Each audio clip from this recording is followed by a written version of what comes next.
Hi friends, welcome to day 7 of our Advent Stitch Along. Today we are going to be working on this left side of this hill using color 3022. Now, the one thing that's a little bit different than from these front hills to these back hills is that we are actually going to be splitting our floss here in the back. We're going to be moving down to 4 strands rather than the 6 strands that we used up front.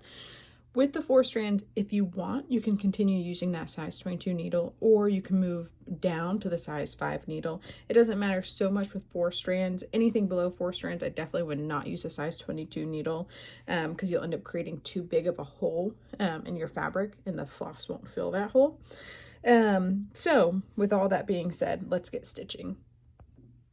Okay, I have my color 3022 on my size 5 needle. Again, if you want to use a size 22, that's perfectly fine. Sometimes that's a little bit easier for someone to thread versus the size 5, but totally up to you.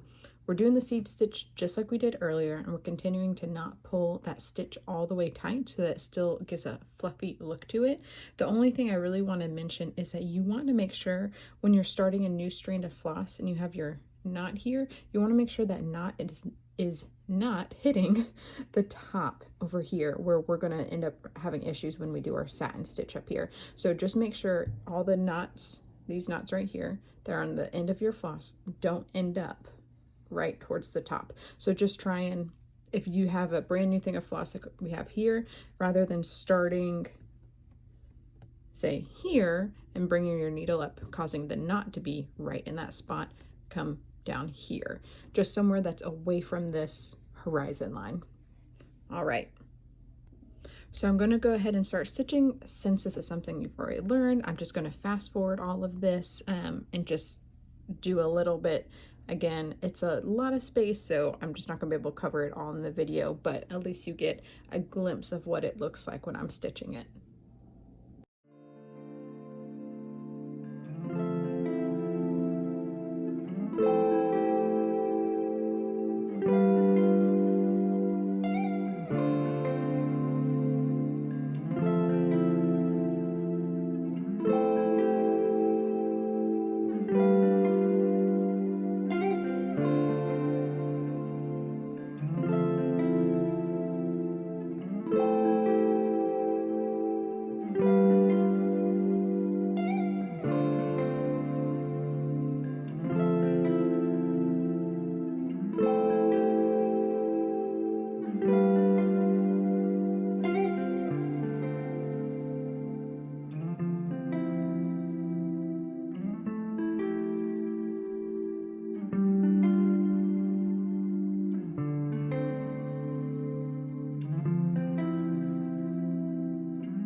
Okay, so that's where I'm going to end for today. I'm going to finish this off screen, and then tomorrow we'll come back and work on this again.